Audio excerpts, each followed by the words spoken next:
Hi, my name is Nolan Walley with Sneak Peek, and we're on the red carpet for The Three Body Problem by showrunners of Game of Thrones, casting Benedict and many more. Hi. Hi, could you explain your character to us real quick? Yeah, I play a character called Clarence Darcher. He's in the sort of a counter-terrorism operative in the surveillance world. You know, he's brilliant at his job. You know, if he was an animal, he would be a bear. You know, someone that's like picks up that scent, you know, hunts it down, finds that mark. Yeah, my character is one of the Oxford Five in the show. He's one of a group of 5 young physics geniuses who met at Oxford University.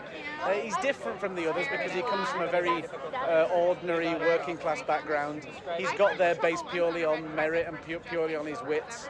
And he's a character that's very comfortable with himself, comfortable with taking his own path, at ease with the world. He dropped out of science to create a junk food and cocktail company, so in many ways he's the people's champ. And it was nice to play a character so confident and so comfortable with his place in the world. Yeah, it was a real treat. My character is a genius physicist who, I've got to think about this, what I'm allowed to say and what I'm not, or am I getting poisoned dart in the neck from Netflix? He goes on a journey of extreme, profound self-discovery and faces the hardest thing any person could possibly face. My character, Saul, is an underdog and an underachiever. In comparison to his very talented colleagues, he is a guy that has all of the natural ability. He has immense intelligence, but he just hasn't put that specific variable into play that he can use to become successful in life. He's very content being where he is and kind of paying the bills, but he's somebody that I think audiences will want to sort of figure it out because they want him to do well. I would hope so. You are sort of a new adaptation of the main character for this. Did you take any inspiration from Wang Mao, or did you really try to make yourself a new character? No, of course. I mean, you want to honor the original characters, but you also, I am a female character and he's a male character. I think the adaptation is done beautifully in the sense that, this is a humanitarian crisis. It's a worldwide crisis. Therefore, you need an international cast. And also you need women and men. I think that the novel was predominantly male. And so I think that these adaptations were very healthy for the narrative of the show. What made you have to take this? Well, ultimately, the first thing whenever I read a script is always the character, the character arc, the quality of the dialogue and things like that. So the second that's there, then you kind of look at everything else, and everything else was a pretty hard yes. So, yeah. I know it's very hard to talk about this when you're very secretive. I think, if you get a call from 3 guys, David, Dan, and Alex, who are a part of 2 of some of the most successful television programs ever invented, you want to answer that call and you want to see what they have to say.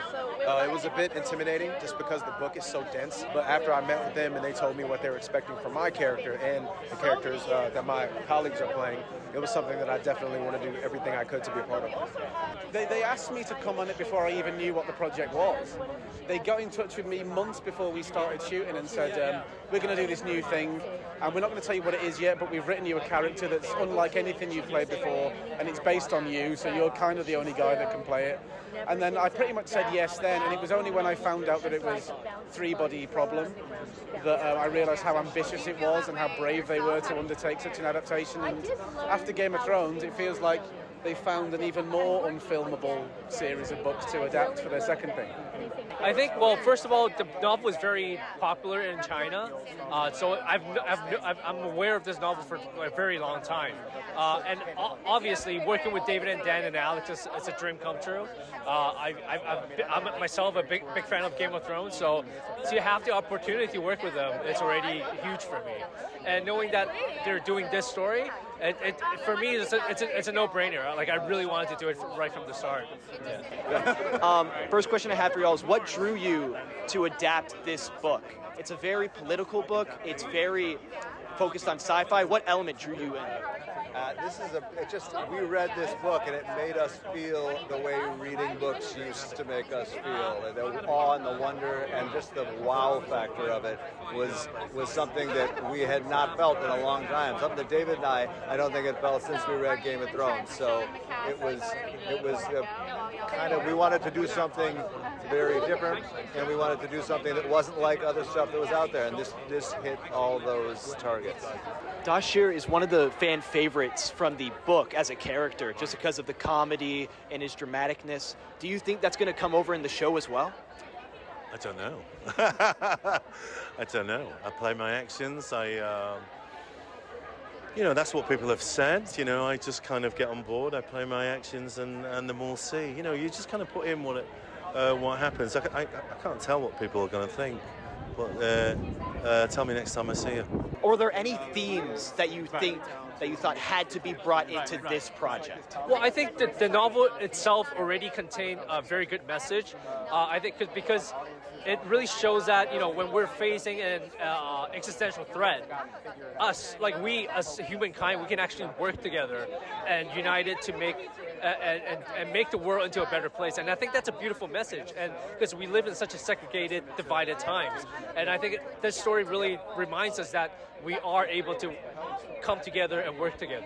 It's possible that the ultimate theme is don't talk to strangers.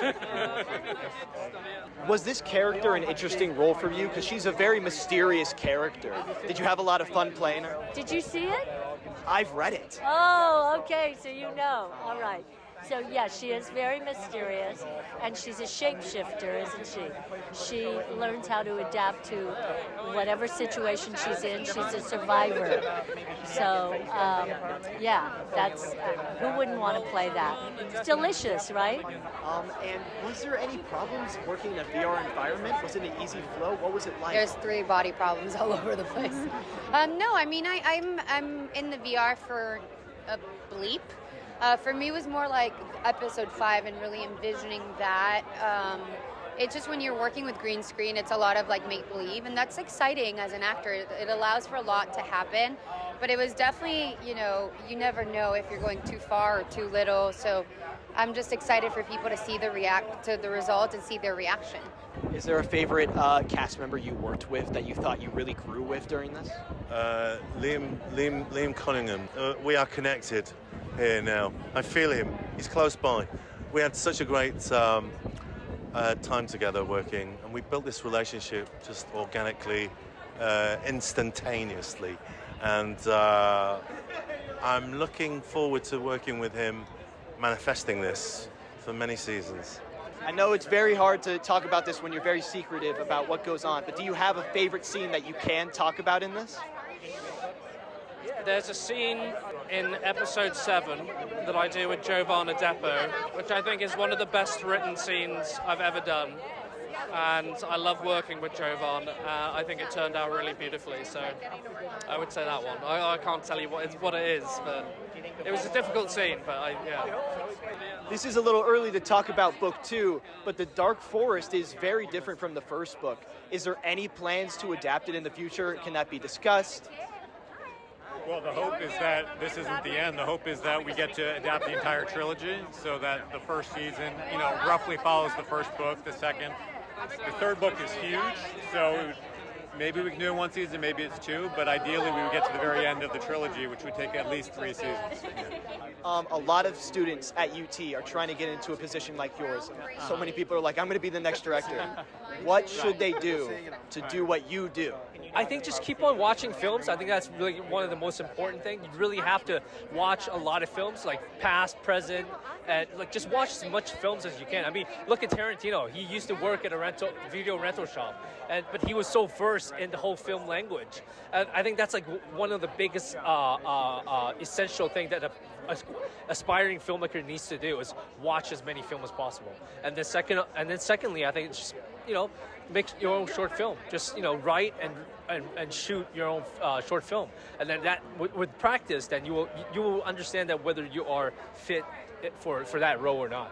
Yeah. I would say that anybody that wants to get into this business, it's difficult. It's hard. It's a hard profession. But if it's something that you really want to do, don't let anybody deter you from it. If there's an idea of success that you have, because success is different for everybody, you have to hold on to that nugget alone and just chase that and not try to pay attention to what anybody else is doing. I would say take class, and you have to love it so much that you don't have a choice but to act. But take class, do theater at UT, get on stage as much as you can. That's all I had to say. Thank you so much. Pleasure. Pleasure meeting you. Take care. Thanks for watching Sneak Peek. If you like this video, please like, comment, and subscribe. And if you want a little bit more, we've done a lot of South by, so you can watch more right here.